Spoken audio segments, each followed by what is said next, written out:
Thank you everyone for joining today's session. Special welcome to the new members. So today's topic, as you can see, it's to I really need God in the age of Google. So when we say age of Google, it's a modern age when we have internet and technology at our disposal in abundance, and everything is available to us just on a click of a button. And most of us, as we see, our life are spent in using the technology and internet. We are busy with our gadgets. So when I use this term Google here, so Google is not really confined to just Google per se, but Google includes internet and technology as well. So it can be used as a synonyms, but I'll be referring either Google or technology. So it's kind of interlinked. Google means ultimately internet and technology.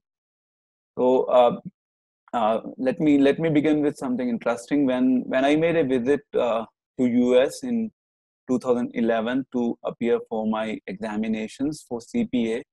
So, and prior to that as well.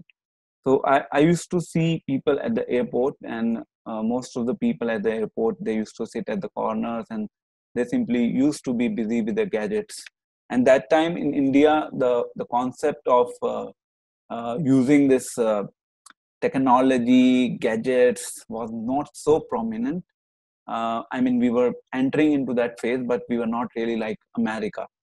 And now when I travel via metro, then like if on one seat total, one side of the seat, if 8 people can sit, then out of 8 people, usually 7 are at least busy on their gadgets. So it's a glamorous world of technology. Everything is available at our disposal.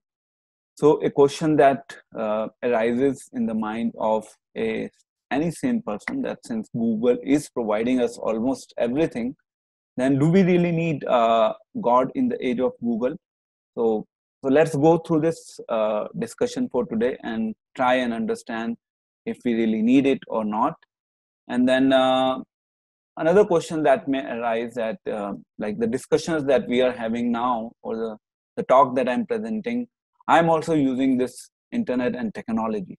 So you may have that question in mind that, okay, I am also using the same thing to present this message before all of you.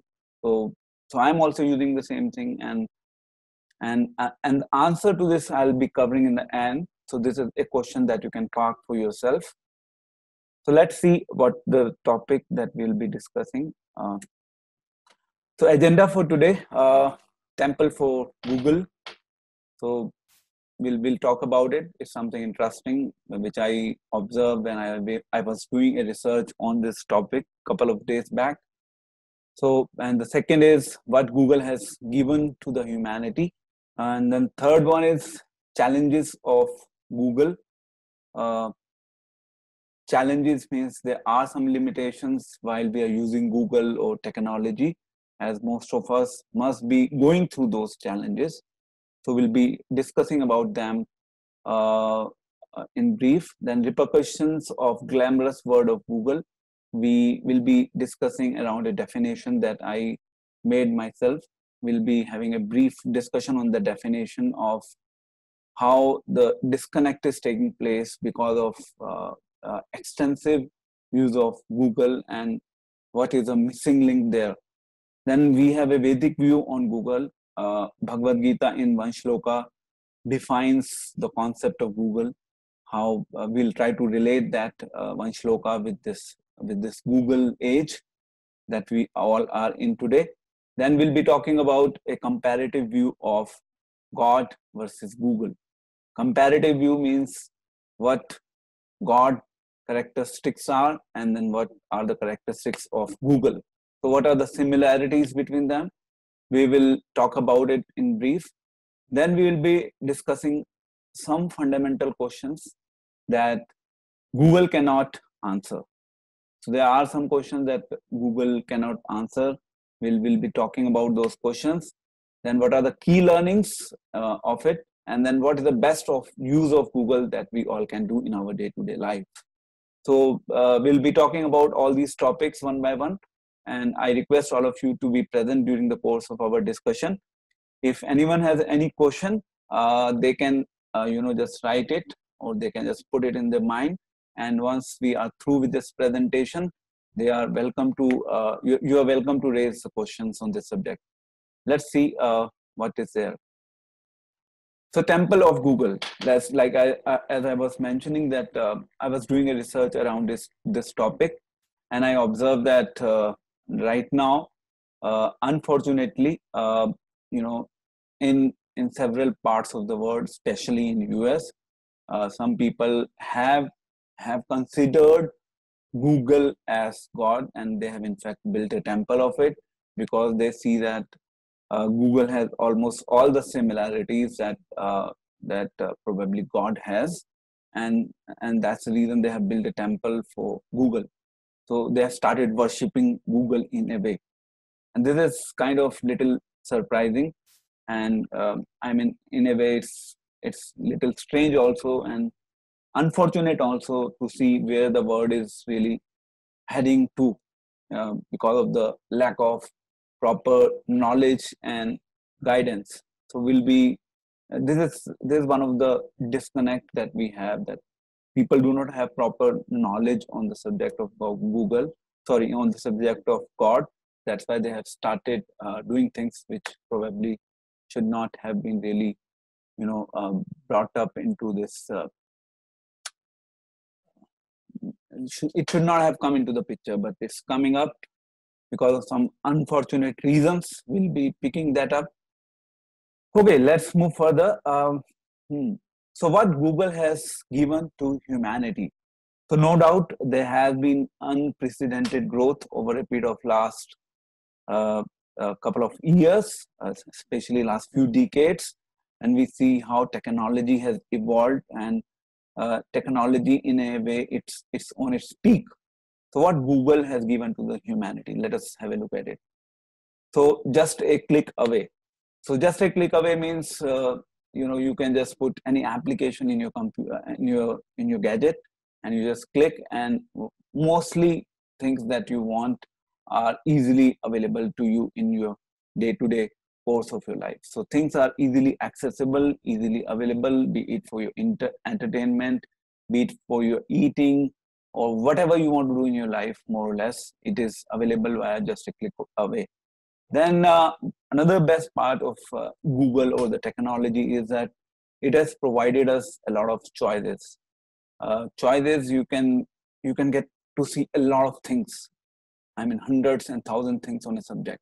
So for example, if you just simply put one word, if you are doing any research, if you just put one word on Google, and then against that one word you will see thousands and lakhs and crores of pages that can really be opened that subject, or can be open on that subject.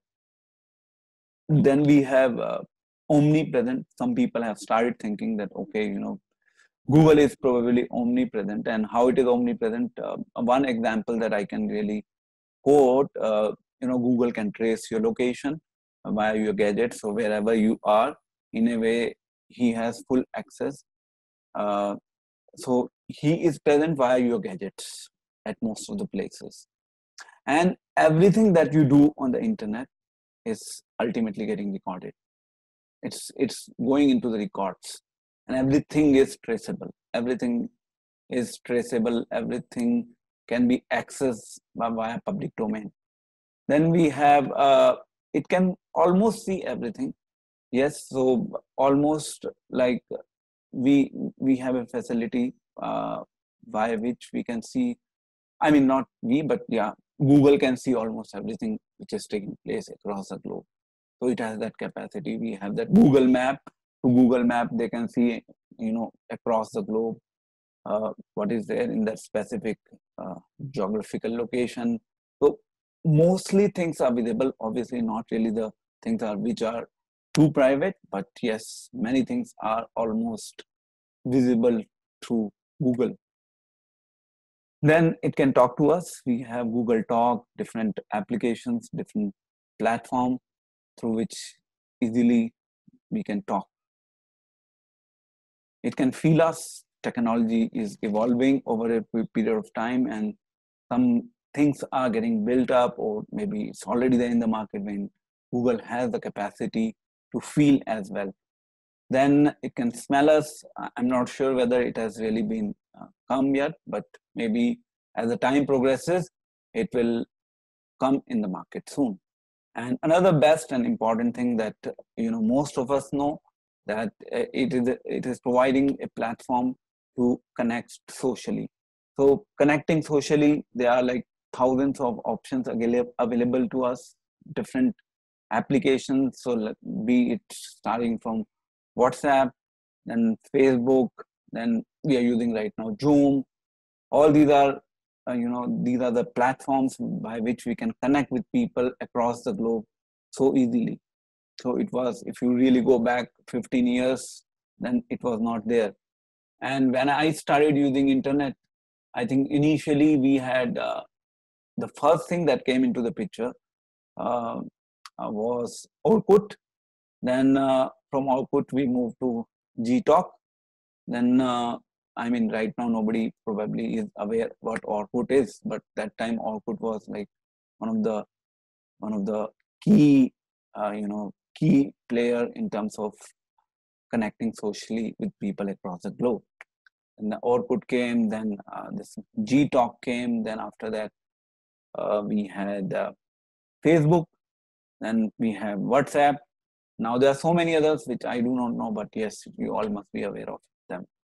And you see, as the time progresses, things evolves, and some of us might not even be aware of what Orkut is, and that time people were crazy.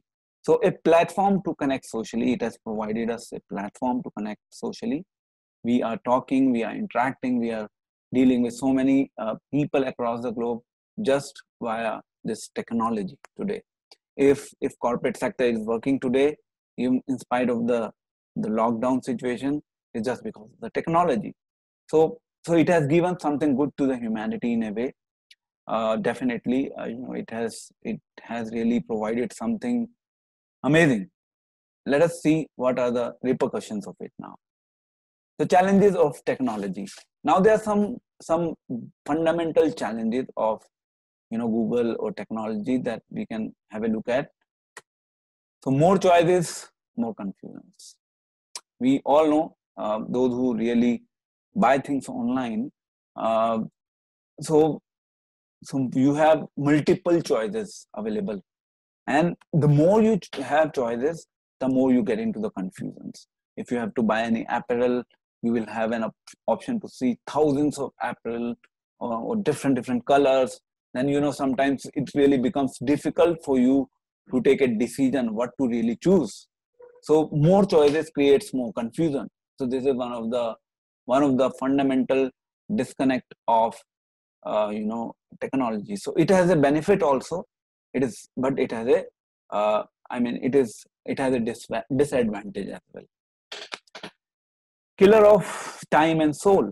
So okay, so killer of time and soul. How do we take it? We know that technology is available to us at our disposal very easily, and unfortunately what happens in that process, once we start accessing the technology, be it WhatsApp, be it Facebook, be it anything on Google, once we start doing something, then we keep on getting into this link, that link, and ultimately what we really wanted to do, okay, we may do that, but in addition to that, we get into thousands of other things, and which ultimately waste time of most of us.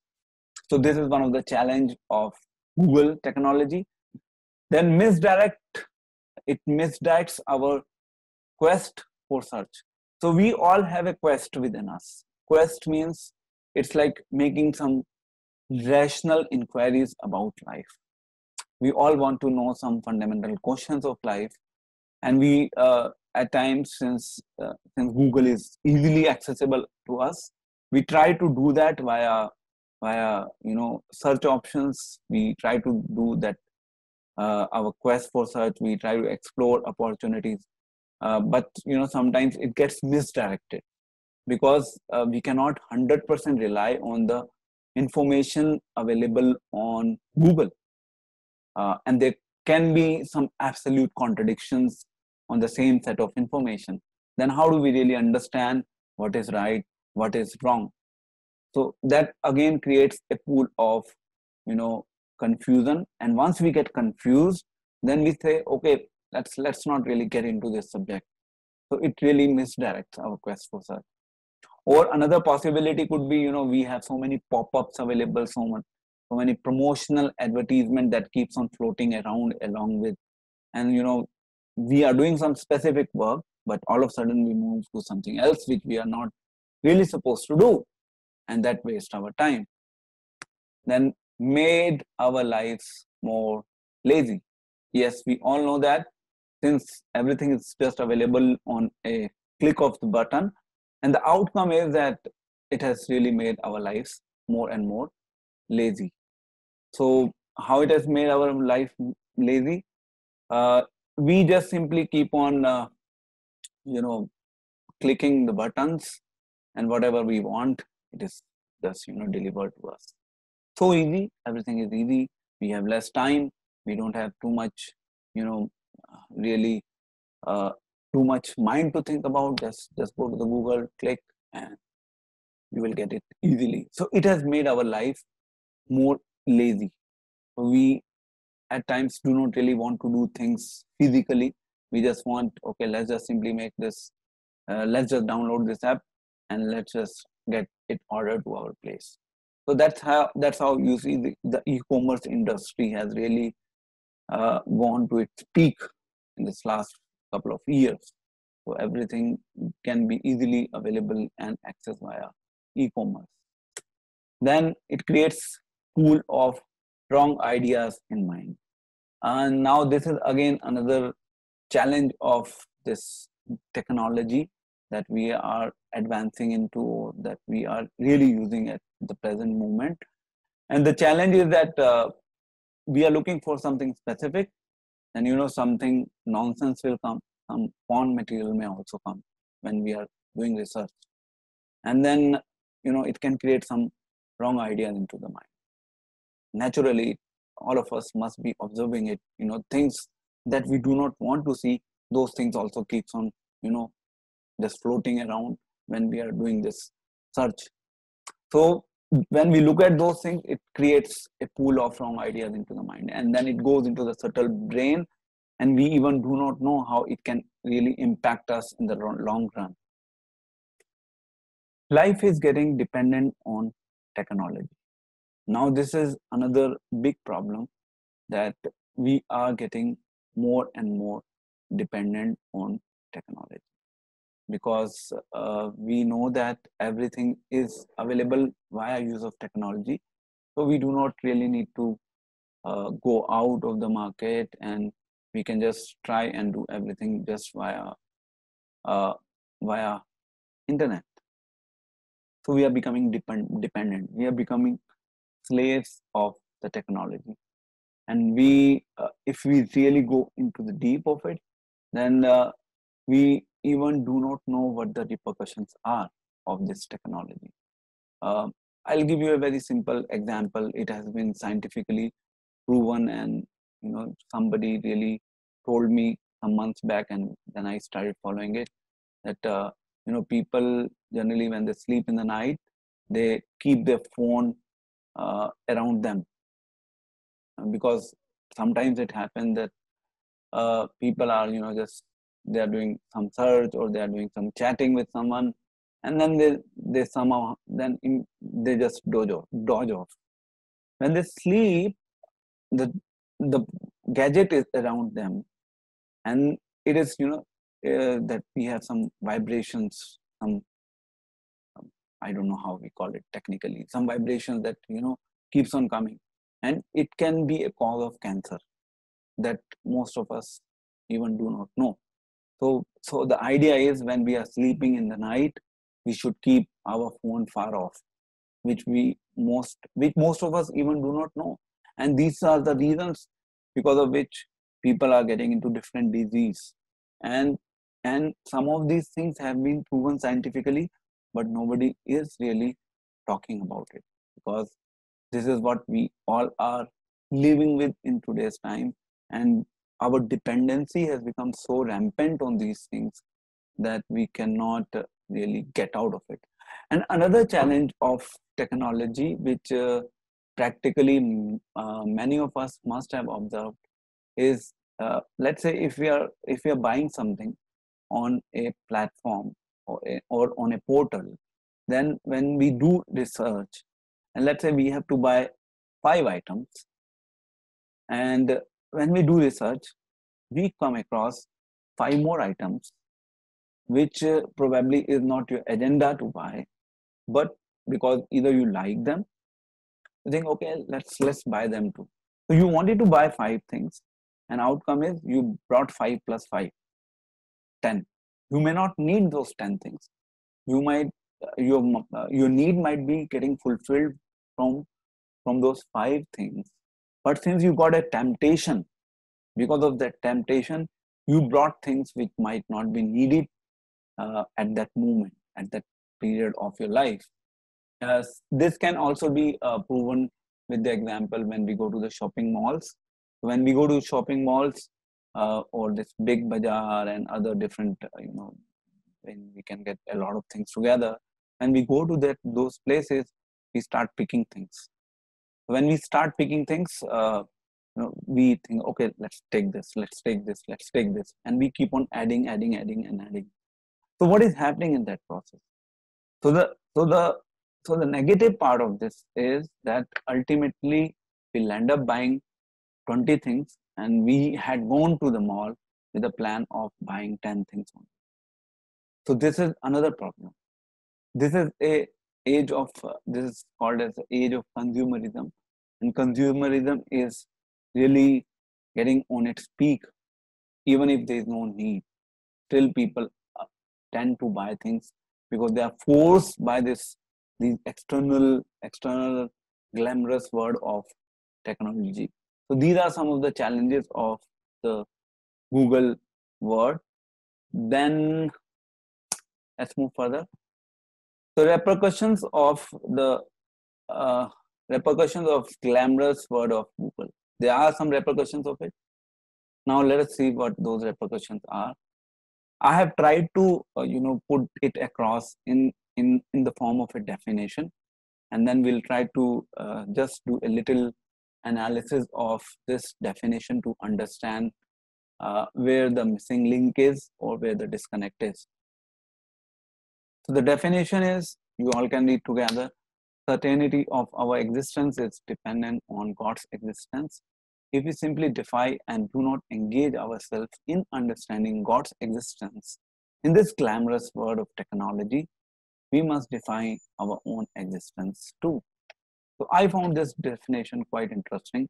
I just did my own research, and I tried to put it across on the basis of what I thought, what is happening in the world today.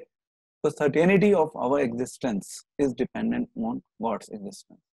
So we all know that, yes, we all exist. Yes, we all exist, no doubt about it. So I added a component that we exist because God exists. If we do not exist, or if we say that God does not exist, then we should defy our own existence also. So the key or the crux here is that, okay, we understand that God exists, but is that end to everything? The answer is no, it is not end to everything. We have to understand the existence of God. If we do not understand existence of God in this glamorous world of technology, then there is no use of our existence too. Because what is happening, we have become so much busy in this age of modern age of technology, or in this glamorous world of Google, that we are losing time. We are losing time to focus on some intrinsic values or some intrinsic learning, which are the essential need of every human being. So losing the opportunity to understand God's existence. It's a biggest disconnect. And in this whole exercise, the ultimate outcome is that the human existence for which we have been awarded this human life, the very purpose of that human existence is getting defeated day by day, because time is limited. We all have limited time at our disposal, and considering the fact that we have a limited time at our disposal, then we have to be little careful on how we should utilize our time. And one of the main agenda of utilizing our time is also to understand God's existence. It's not just that we simply say we know that, okay, God do exist. This is one level. But you have to move further. You have to understand his existence. And to understand his existence, you have to then do a deep dive exercise, which most of the people in today's society are not doing. So this is a gap in our modern civilization, that people are losing this basic parameters, that ultimately all what we are doing is mean to have some level of understanding of God before we really leave this body. Otherwise, everything will turn into a futile endeavor. All technology that we use will not be used for the right cause, for the right purpose, and will get into a zone of a missing link. Let's move further. Now, Vedic view on Google. So, Bhagavad Gita again is an interesting book. We all know that. And Bhagavad Gita already has given a view of this age of internet and technology. So let us see what 2.44 says on that. Bhogeshwarya prasaktanam tapahat chetasam vyavasayatmika buddhi samahadho na vidhiyate. So in the minds of those who are too attached to sense enjoyment and material opulence, and who are bewildered by such things, the resolute determination for devotional service to the Supreme Lord does not take place. So if you talk about this Google or technology, the two words of this shloka is actually defining the age of Google. How? Let us get into that and try and understand that. So how it is defining? So as we discussed before, that whatever we want to pursue in our life, whatever we want to achieve in our life, or not really achieve, but whatever we want in our life, our wants, our desire, the instinct desire that I want this object for my enjoyment, or I want this object even for my need for that matter. So what happens? So we have an opportunity to have those things in abundance just via click of button. It's available with a high level of ease and comfort. That's what I initially brought up, and we all know this fact that everything is available very easily. This is one advantage of this technology. But we also talked about limitation, that ultimately what is happening, the outcome is, if you look at the 2 points here, the sense enjoyment, the object, ultimately, because God is more or less out of picture from our life. So we are, whenever we look at any object which is accessible via internet, then we look for our enjoyment. And when we see that the enjoyment is easily accessible, or the enjoyment is easily available, we get more tempted for it. We become more and more engrossed for it. We want it. Our desire to have it increases. We see that we can easily get it, let us get it. And if we have to get 5, we can go for 10. And then second is material opulence. So all that exists in this world because of the technology, the advancement in technology, so much things which were not there in the historical time, those things have been built up, and opulent. Things are very opulent, and it really gives a uh, very high level of temptation to the mind. So this is the natural outcome of the technology, that things are easily available, and then it gives a temptation to the mind. When all these things takes place, then it has an outcome. And what are the outcomes? There are three outcomes that we can look at. First is the attachment. So I'm just trying to explain the shloka here via this small graphical presentation. We start getting attached to things. Things are easily available. We start getting attached to things. We are satisfied with one thing. We move to the next thing because it is easily available.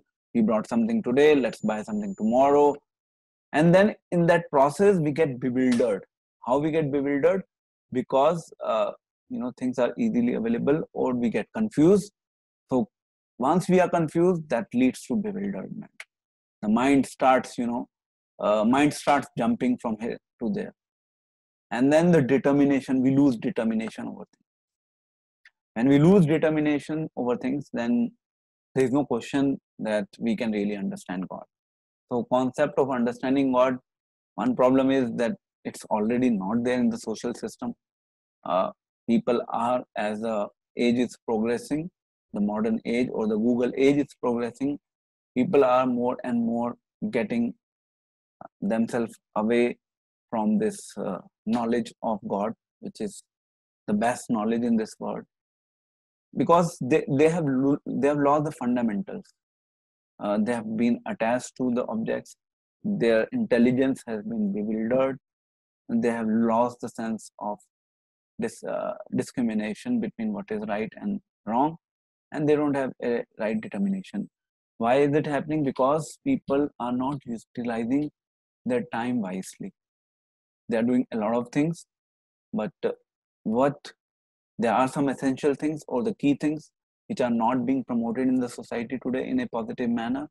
So people have lost focus on really concentrating on those things, because again, time is limited. So this is a high level overview of Google, age of Google, in one shloka of Bhagavad Gita.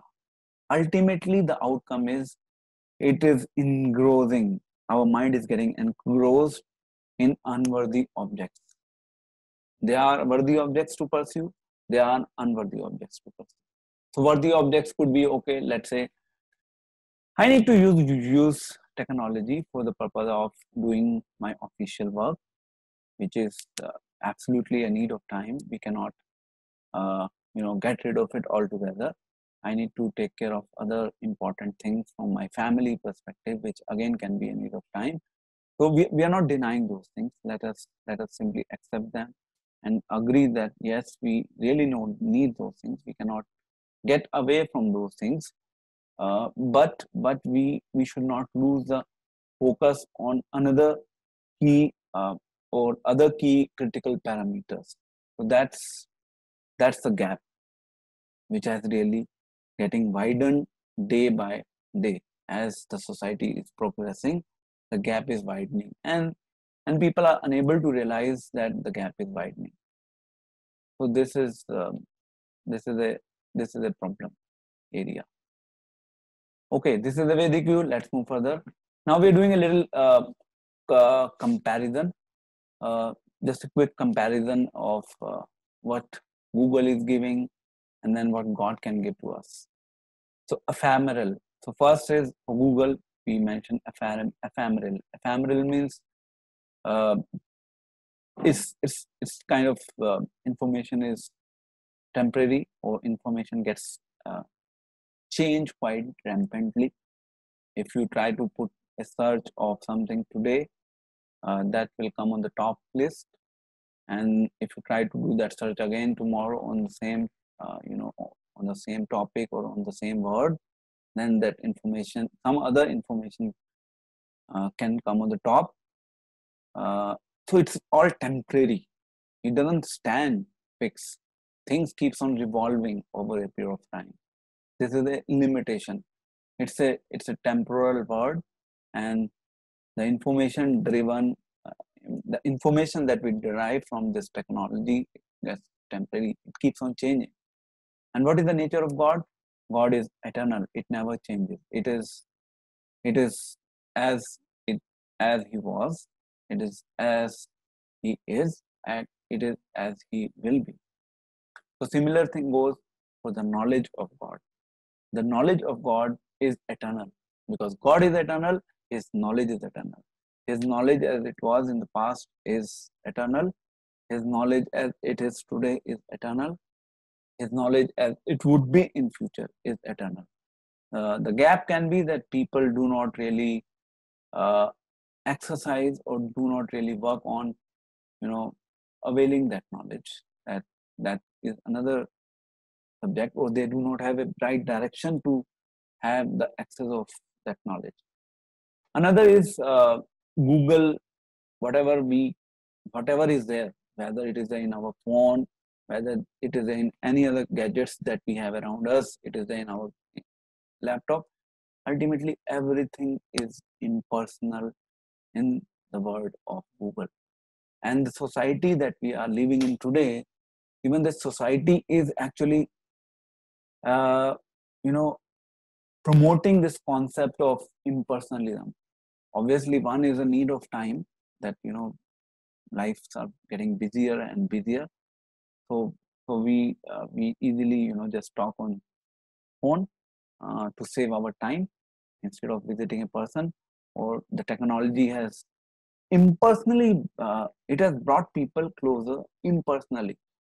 Like right now, what interaction that we have, in a way that interaction is impersonal with the help of technology. When it comes to God, uh, with God, every one of you can have a personal relationship because God is sitting in the heart of every individual living entity. So you all can have a personal relationship with God. That's the beauty of this knowledge of God. That you all can establish a relationship with God. Then third is Google is the information available with Google is public. Most of the information is in public domain.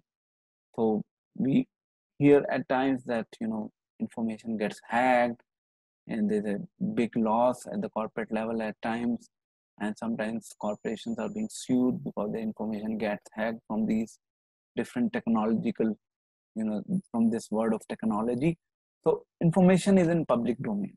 That's one limitation of Google.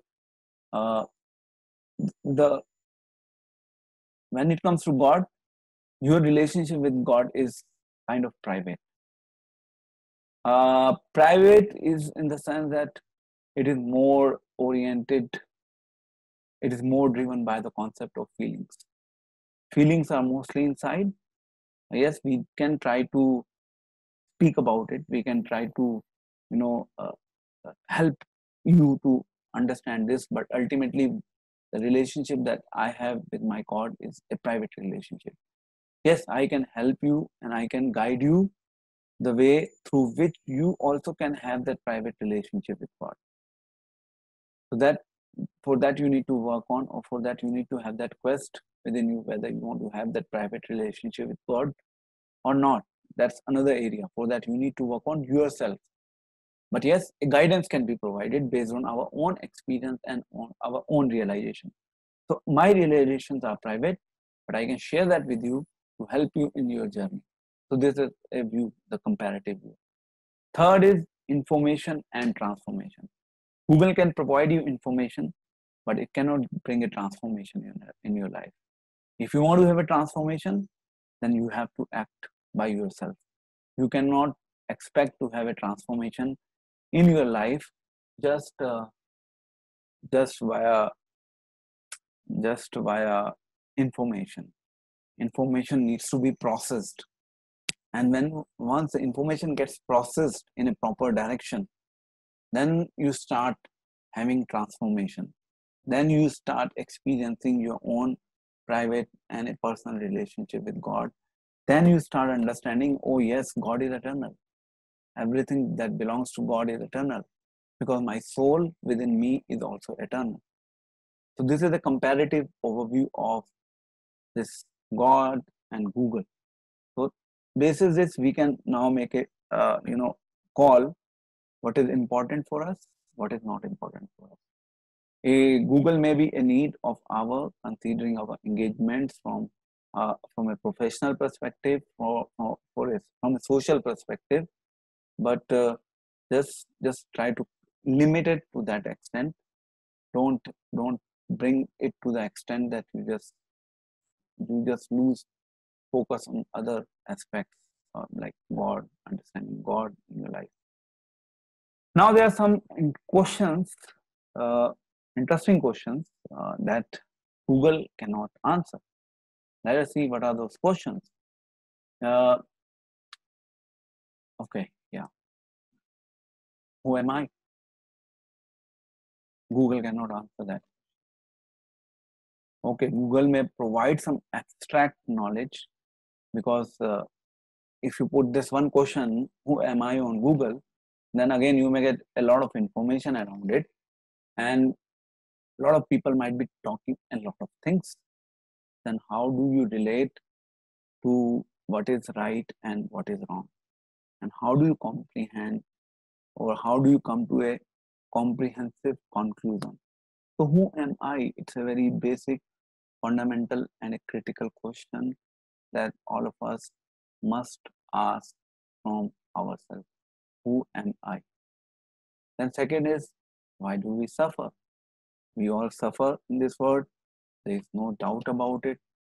And we all observe that everything doesn't move perfectly. In a way, we are observing that entire world is suffering at the present moment because of this uh, corona crisis. So we all ultimately suffer in this world. So, so we may not have a concrete answer from Google on that. Again, so many people may have so much to tell about it, but how do you validate information?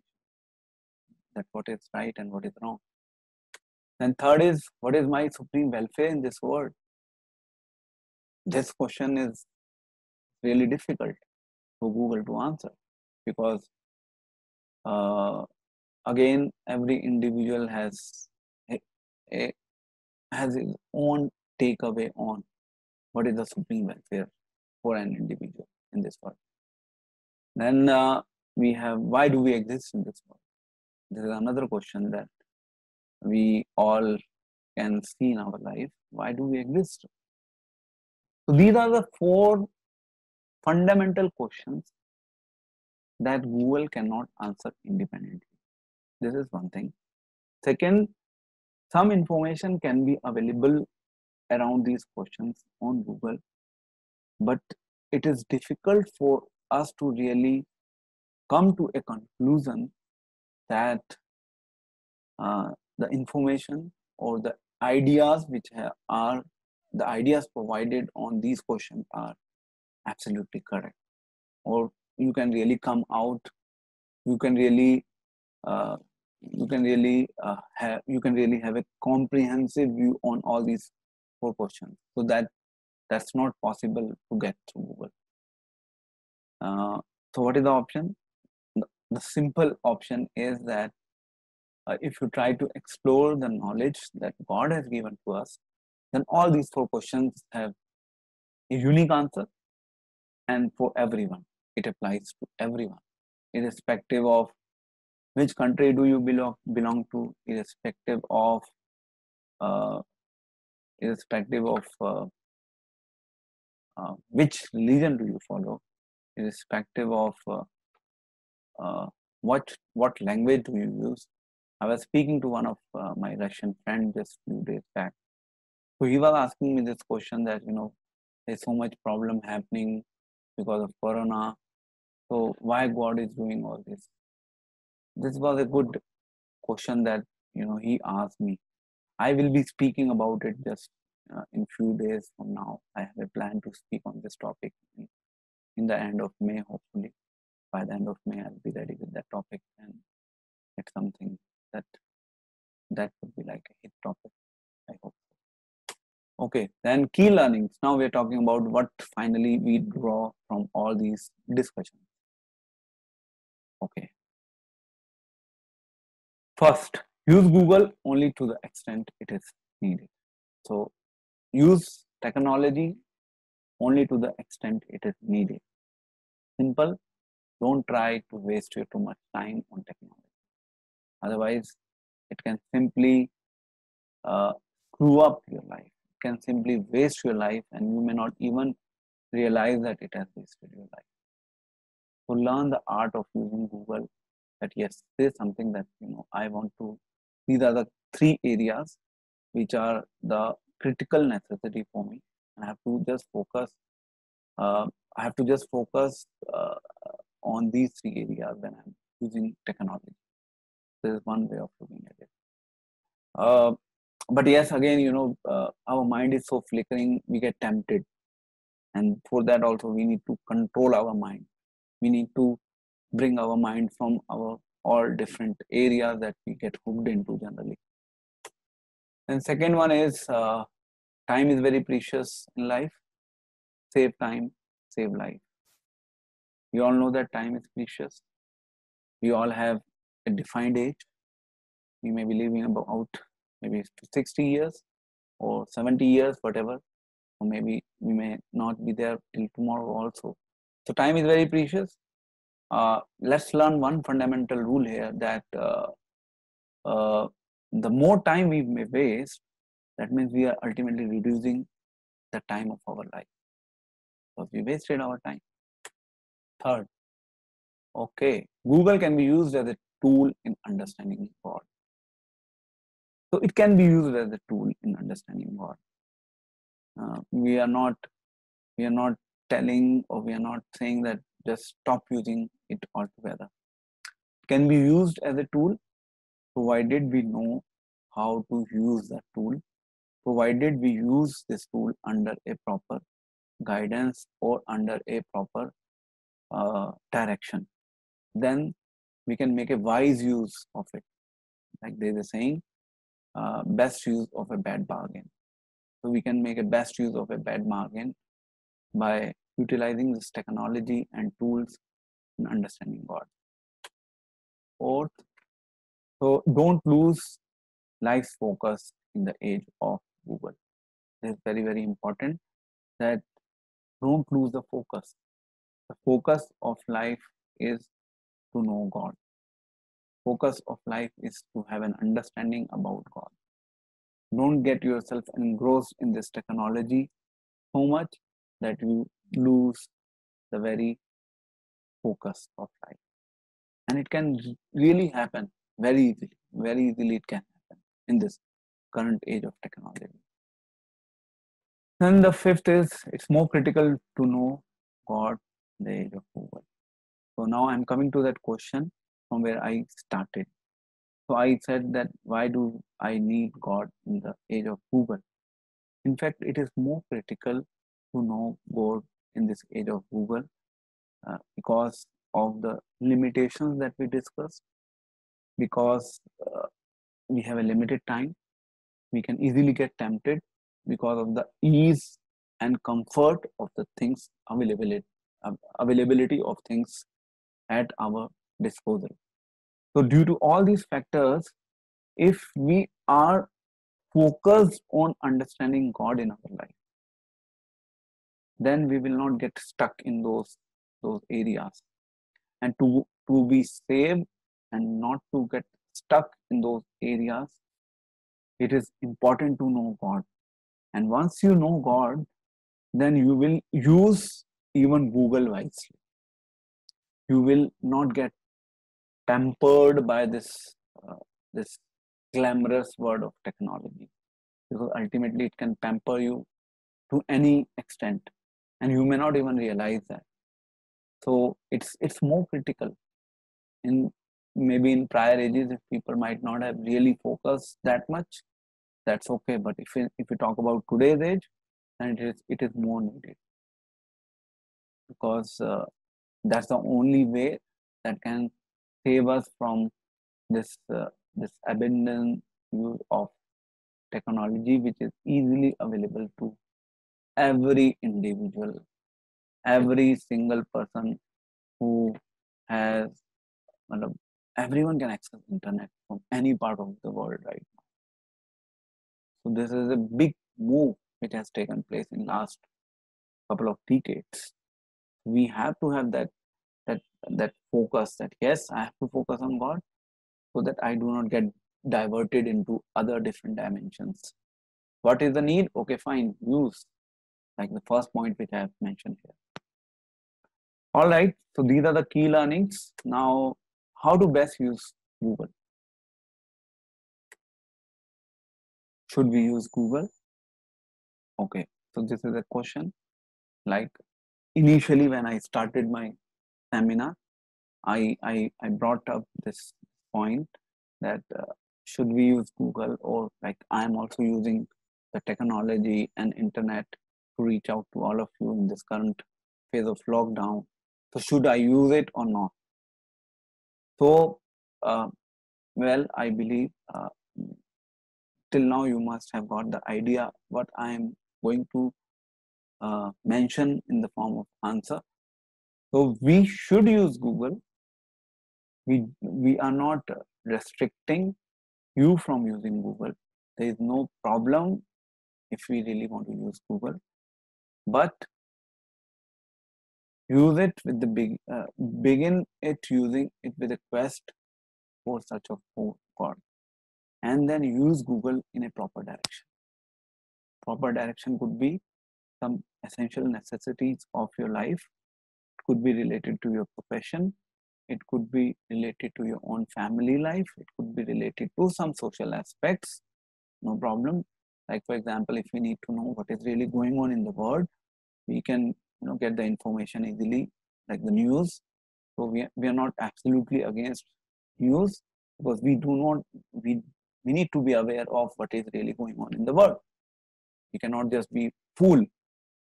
We can use that, but we also should know that we try to use this knowledge, or this tool available to us in understanding God in a proper, under a proper guidance and a proper direction. That's it. So with this note, I thank all of you for joining today's session. I hope it must have provided you a holistic overview of the need of God in the age of Google. It is more needed in today's age to know God, because Google is there who can act like a ghost if we do not really use, or if we do not really understand God. With this note, I would like to conclude my discussion for today.